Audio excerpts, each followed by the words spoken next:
March 27ನೇ ತಾರೀಕು ಶ್ರೀರಾಮನವಮಿ ಬಂದಿದೆ. ಮಹಾವಿಷ್ಣುವಿನ 7ನೇ ಅವತಾರವಾದ ಶ್ರೀರಾಮನು ಜನಿಸಿದ ನವಮಿಯಂದು ಈ ಹಬ್ಬ ಆಚರಿಸಲಾಗುತ್ತದೆ. ಈ ದಿನ ಪುನರ್ವಸು ನಕ್ಷತ್ರದಲ್ಲಿ ಮಧ್ಯಾಹ್ನದ ವೇಳೆಯಲ್ಲಿ ಕರ್ಕಾಟಕ ಲಗ್ನದಲ್ಲಿ ಅಯೋಧ್ಯೆಯಲ್ಲಿ ರಾಮನು ಜನಿಸಿದನೆಂಬ ನಂಬಿಕೆ ಇದೆ. 4 ಯುಗಗಳಲ್ಲಿ ಒಂದಾದ ತ್ರೇತಾಯುಗದಲ್ಲಿ ರಾಮನು ಜನಿಸಿದನು. ಈ ದಿನ ರಾಮನನ್ನು ಹೀಗೆ ಪೂಜಿಸಿದರೆ ಸರ್ವ ಕಷ್ಟಗಳು, ಕೆಟ್ಟ ಶಕ್ತಿಗಳು ನಿವಾರಣೆಯಾಗಿ ದೈವ ಬಲ ಪ್ರಾಪ್ತಿಯಾಗುತ್ತದೆ ಎಂದು ಈಗ ತಿಳಿಯೋಣ. ಈ ವರ್ಷ ಚೈತ್ರ ಮಾಸದ ಶುಕ್ಲ ಪಕ್ಷದ ನವಮಿ ತಿಥಿಯಂದು ಅಂದರೆ ಮಾರ್ಚ್ 27 ಶುಕ್ರವಾರ ಬ್ರಾಹ್ಮಿ ಮುಹೂರ್ತದಲ್ಲಿ ಬೆಳಿಗ್ಗೆ 4:45 5:35 ಒಳಗೆ ರಾಮನ ಪೂಜೆ ಮಾಡಬಹುದು. ಈ ಸಮಯ ಬಿಟ್ಟರೆ ಬೆಳಿಗ್ಗೆ 9:30 11:30 ಒಳಗೆ ಪೂಜೆ ಮಾಡಬಹುದು. ಅಭಿಜಿತ್ ಮುಹೂರ್ತದಲ್ಲಿ ಪೂಜೆ ಮಾಡಿದರೆ ತುಂಬಾ ಒಳ್ಳೆಯದು. ಮಧ್ಯಾಹ್ನ 12:01 12:54 ಒಳಗೆ ರಾಮನ ಪೂಜೆ ಮಾಡಬಹುದು. ಶ್ರೀರಾಮನವಮಿಯ ದಿನ ನಿಮ್ಮ ಮನೆಯ ಮುಖ್ಯ ದ್ವಾರದ ಮೇಲೆ ಗಂಧಕ್ಕೆ ಅಥವಾ ಅರಿಶಿಣಕ್ಕೆ ಸ್ವಲ್ಪ ನೀರನ್ನು ಬೆರೆಸಿ ಚಿಕ್ಕದಾಗಿ ರಾಮಬಾಣವನ್ನು ಬರೆಯಬೇಕು. ರಾಮಬಾಣದ ಕೆಳಗಡೆ ಸ್ವಸ್ತಿಕ್ ಚಿಹ್ನೆಯನ್ನು ಬರೆಯಬೇಕು. ಹೀಗೆ ಮಾಡಿದರೆ ವರ್ಷ ಪೂರ್ತಿ ಶ್ರೀರಾಮನ ಜೊತೆಗೆ ಆಂಜನೇಯನ ರಕ್ಷಣೆ ನಿಮ್ಮ ಮನೆಗೆ ಸಿಗುತ್ತದೆ. ಸ್ವಸ್ತಿಕ್ ಚಿಹ್ನೆಯ ಮೂಲಕ ಮನೆಯಲ್ಲಿ ಸ್ಥಿರವಾಗಿ ಸುಖ, ಸಂತೋಷ, ಸಂಪತ್ತು ನೆಲೆಸುತ್ತದೆ.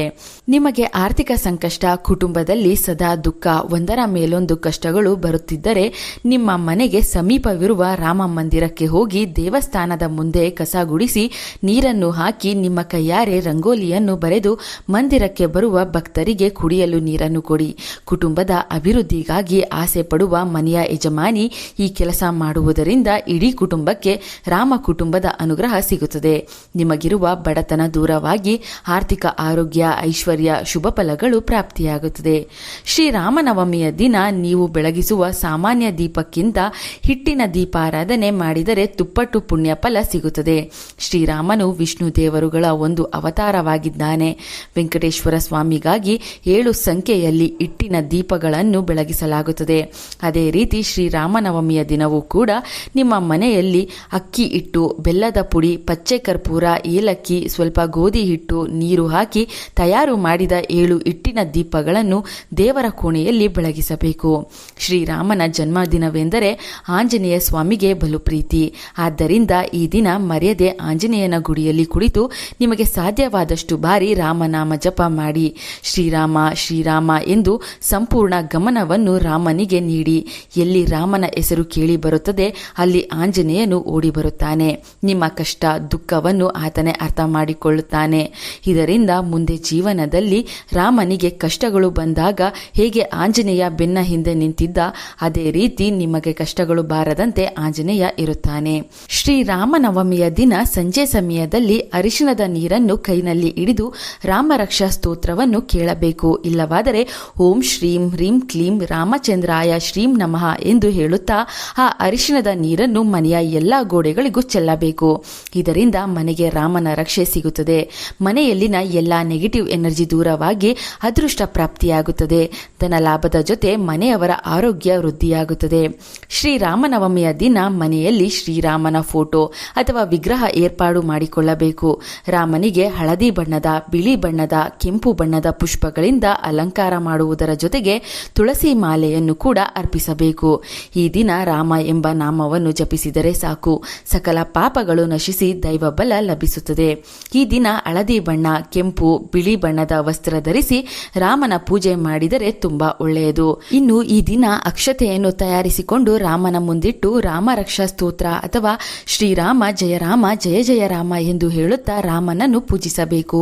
ಪೂಜೆ ಬಳಿಕ ಆ ಅಕ್ಷತೆಯನ್ನು ಕುಟುಂಬದ ಸದಸ್ಯರು ತಲೆ ಮೇಲೆ ಸ್ವಲ್ಪ ಹಾಕಿಕೊಳ್ಳಬೇಕು. ಅಯೋಧ್ಯೆಯ ಅಕ್ಷತೆ ಮನೆಯಲ್ಲಿತ್ತು ಎಂದರೂ ಕೂಡ ಪೂಜೆಯಲ್ಲಿಟ್ಟು ನಂತರ ತಲೆ ಮೇಲೆ ಸ್ವಲ್ಪ ಹಾಕಿಕೊಂಡು ರಾಮನಿಗೆ ನಮಸ್ಕಾರ ಮಾಡಿಕೊಳ್ಳಿ. ಹೀಗೆ ರಾಮನ ಅಕ್ಷತೆಯನ್ನು ಈ ದಿನ ಪೂಜಿಸಿ ಶಿರಸ್ಸಿನ ಮೇಲೆ ಹಾಕಿಕೊಂಡರೆ ರಾಮನ ರಕ್ಷಣೆ ನಮಗೆ ಲಭಿಸುತ್ತದೆ. ವರ್ಷ ಪೂರ್ತಿ ರಾಮನು ನಮ್ಮನ್ನು ಕಷ್ಟಗಳಿಂದ ಕಾಪಾಡಿ ಅನುಗ್ರಹಿಸುತ್ತಾನೆ. ಈ ದಿನ ರಾಮನನ್ನು ಎಷ್ಟು ಪೂಜಿಸುತ್ತಾರೋ ಅಷ್ಟೇ ಹನುಮನನ್ನು ಕೂಡ ಪೂಜಿಸಬೇಕು. ಆಗ ಮಾತ್ರ ರಾಮ ಹನುಮ ಇಬ್ಬರ ಸಂಪೂರ್ಣ ಅನುಗ್ರಹ ಪ್ರಾಪ್ತಿಯಾಗುತ್ತದೆ. ಈ ರಾಮನವಮಿಯ ದಿನ ಆಂಜನೇಯನ ಸ್ವಾಮಿ ದೇಗುಲಕ್ಕೆ ವಿಳೆದೆಲೆಯ ಹಾರ ನೀಡಿ ಪ್ರದಕ್ಷಿಣೆ ಹಾಕಿ ಆಂಜನೇಯನ ಮುಂದೆ ಕುಳಿತು ರಾಮನಾಮ ಜಪ ಮಾಡಿ. ಇದರಿಂದ ಭಯಂಕರವಾದ ಬಡತನ ದೂರವಾಗುತ್ತದೆ, ಶತ್ರು ಬಾಧೆಗಳು ಕಳೆದು ಆಂಜನೇಯನ ರಕ್ಷಣೆ ಸಿಗುತ್ತದೆ. ಆಂಜನೇಯನ ಗುಡಿಗೆ ಉದ್ದಿನ ವಡೆ ಹಾರ, ಸಿಹಿ ಲಡ್ಡುಗಳನ್ನು ಕೂಡ ಶಕ್ತಿಗೆ ಅನುಸಾರ ನೀಡಿ ಬಂದ ಭಕ್ತರಿಗೆ ಹಂಚಿದರೆ ತುಂಬಾ ಒಳ್ಳೆಯದು. ಈ ದಿನ ರಾಮನ ಪೂಜೆ ಮಾಡುವುದರಿಂದ ಬರೀ ಕಷ್ಟಗಳು ಕಳೆಯುವುದಲ್ಲದೆ ಪುಣ್ಯ ಸಂಪಾದನೆಯಾಗುತ್ತದೆ.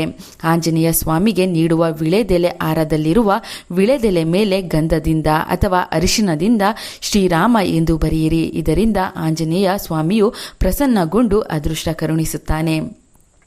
ವಿಳೆದೆಲೆ ಹಾರ ಕೊಡಲು ಸಾಧ್ಯವಾಗದಿದ್ದವರು ಮನೆಯಲ್ಲಿಯೇ 5 ವಿಳೆದೆಲೆ ಮೇಲೆ ಶ್ರೀರಾಮ ಎಂದು ಬರೆದು ಆಂಜನೇಯ ಸ್ವಾಮಿ ಫೋಟೋ ಮುಂದಿಟ್ಟು ಪೂಜಿಸಿ, ಪೂಜೆಯ ಬಳಿಕ ಆ ವಿಳೆದೆಲೆಯನ್ನು ಅರಳಿ ಮರದ ಬುಡದಲ್ಲಿ ಇಟ್ಟು ನಮಸ್ಕಾರ ಮಾಡಿಕೊಳ್ಳಿ. ಶ್ರೀರಾಮನಿಗೆ ಈ ದಿನ ಪಾನಕ, ಕೋಸಂಬರಿ, ಮಜ್ಜಿಗೆ ಹಾಗೂ ವಿವಿಧ ಸಿಹಿ ನೈವೇದ್ಯಗಳನ್ನು ಅರ್ಪಿಸಬೇಕು. ನೀವು ದೇವರಿಗೆ ಇಡುವ ನೈವೇದ್ಯಗಳಲ್ಲಿ ಮರೆಯದೆ ತುಳಸಿ ದಳಗಳನ್ನು ಹಾಕಿ. ನಿಮ್ಮ ಕೈನಿಂದ 4 ಜನರಿಗೆ ಮಜ್ಜಿಗೆ ಪಾನಕವನ್ನು ಕುಡಿಯಲು ಕೊಡಿ. ಸೀತಾರಾಮರನ್ನು ಕಠಿಣ ನಿಯಮದಿಂದ ಪೂಜಿಸುವವರು ಈ ದಿನ ಉಪವಾಸವಿದ್ದು 1 ಹೊತ್ತಿನ ಊಟ ಮಾತ್ರ ಸೇವಿಸಬೇಕು. ಇದರಿಂದ ಕೋಟಿ ಪುಣ್ಯ ಫಲ ಪ್ರಾಪ್ತಿಯಾಗುತ್ತದೆ. ಶ್ರೀರಾಮನವಮಿ ದಿನದಂದು ರಾಮನ ಕಥೆಗಳನ್ನು ಕೇಳಿದರೆ, ರಾಮಾಯಣ ಓದಿದರೆ ಜನ್ಮ ಜನ್ಮಗಳ ಪಾಪಗಳು ಕಳೆದು ಬಡತನದಿಂದ ಮುಕ್ತಿ ದೊರೆಯುತ್ತದೆ. ಎಷ್ಟೋ ಜನರು ರಾಮಕೋಟಿ ಬರೆಯಬೇಕು ಎಂಬ ಆಸೆಯನ್ನು ಹೊಂದಿದ್ದರೂ ರಾಮನಾಮ ಬರೆಯಲು ಸಾಧ್ಯವಾಗುತ್ತಿರುವುದಿಲ್ಲ.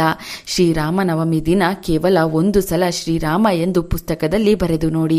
ಯಾವುದೇ ಅಡ್ಡಿ ಆತಂಕಗಳು ಬಾರದೆ ರಾಮಕೋಟಿಯನ್ನು ಬರೆಯಲು ಸ್ವತಃ ಶ್ರೀರಾಮನೇ ನಿಮಗೆ ಶಕ್ತಿಯನ್ನು ನೀಡುತ್ತಾನೆ. ಈಗಾಗಲೇ ರಾಮಕೋಟಿ ಬರೆಯಲು ಶುರು ಮಾಡಿದವರು ಅಥವಾ ರಾಮಕೋಟಿ ಬರೆದಾಗಿದ್ದರೆ ರಾಮಕೋಟಿ ಬರೆದ ಪುಸ್ತಕವನ್ನು ರಾಮನ ಮುಂದಿಟ್ಟು ಅಕ್ಷತೆಯಿಂದ ಪೂಜಿಸಿಕೊಳ್ಳಬಹುದು. ಮದುವೆ ಭಾಗ್ಯ ಕೂಡಿ ಬರಲು, ಸಂತಾನ ಭಾಗ್ಯ ಲಭಿಸಲು, ಗಂಡ ಹೆಂಡತಿ ನಡುವೆ ಮನಸ್ತಾಪ ದೂರವಾಗಲು, ಗಂಡನ ಕೆಟ್ಟ ಚಟ ದೂರವಾಗಲು ಈ ದಿನ ಮರೆಯದೆ ಸೀತಾರಾಮ ಇಬ್ಬರು ಇರುವ ಫೋಟೋಗೆ ವಿಶೇಷವಾಗಿ ಪೂಜಿಸಿ. ಇದರಿಂದ ಈ ಮೇಲಿನ ಎಲ್ಲಾ ಕೋರಿಕೆಗಳು ನೆರವೇರುತ್ತವೆ. ಈ ರಾಮನವಮಿ ದಿನ ಸೀತಾರಾಮ ಕಲ್ಯಾಣೋತ್ಸವ ನಡೆಯುವ ದೇಗುಲಗಳಿಗೆ ತೆರಳಿ ಕಲ್ಯಾಣೋತ್ಸವದ ಅಕ್ಷತೆ, ತೀರ್ಥವನ್ನು ತಲೆ ಮೇಲೆ ಹಾಕಿಕೊಳ್ಳಿ. ಇದರಿಂದಲೂ ಮದುವೆ ಭಾಗ್ಯ, ಸಂತಾನ ಭಾಗ್ಯ, ದಾಂಪತ್ಯ ಸುಖ ಖಚಿತವಾಗಿ ಪ್ರಾಪ್ತಿಯಾಗುತ್ತದೆ. ರಾಮನವಮಿಯ ದಿನದಂದು ಸುಂದರಕಾಂಡ ಓದಲು ಆರಂಭ ಮಾಡಿ. ಸುಂದರಕಾಂಡದಲ್ಲಿರುವ ಪ್ರತಿಯೊಂದು ಶ್ಲೋಕಗಳಿಗೂ ಒಂದೊಂದು ವಿಶೇಷ ಅರ್ಥವಿದೆ.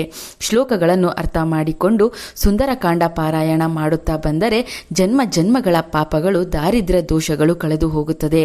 ನಿಮ್ಮ ಮನಸ್ಸಿನ ಕೋರಿಕೆಗಳು ಶೀಘ್ರವಾಗಿ ನೆರವೇರುತ್ತದೆ. ಯಾರಿಗೆ ಉದ್ಯೋಗದ ಕನಸು, ಭೂಮಿ, ಆಸ್ತಿ, ಹಣಕಾಸಿನ ಕಷ್ಟಗಳು ಇರುತ್ತದೋ ತಪ್ಪದೆ ರಾಮನವಮಿಯ ದಿನದಂದು ಸುಂದರಕಾಂಡ ಪಾರಾಯಣ ಮಾಡಲು ಆರಂಭಿಸಿ. ಶ್ರೀರಾಮನವಮಿಯ ದಿನ ರಾಮನ ಸೌಮ್ಯ ಸ್ವಭಾವದಂತೆ ಪ್ರತಿಯೊಬ್ಬರು ಶಾಂತಿ, ಸಹನೆ, ತಾಳ್ಮೆ, ಸಹಾಯ ಮನೋಭಾವವನ್ನು ಕಲಿಯಬೇಕು. ಶ್ರೀರಾಮನ ತತ್ವಗಳನ್ನು ಅರ್ಥ ಮಾಡಿಕೊಂಡು ಜೀವಿಸಬೇಕು. ರಾಮನವಮಿ ಬಗೆಗಿನ ಈ ವಿಶೇಷ ವಿಡಿಯೋ ನಿಮಗೆ ಇಷ್ಟವಾದರೆ ತಪ್ಪದೆ ಜೈ ಶ್ರೀರಾಮ ಎಂದು ಬರೆದು ಲೈಕ್ ಕೊಡಿ. ನಮ್ಮ ಚಂದನಾಲೋಕ ಯೂಟ್ಯೂಬ್ ಹಾಗೂ ಫೇಸ್ಬುಕ್ ಪೇಜನ್ನು ಫಾಲೋ ಮಾಡಿ. Thank you.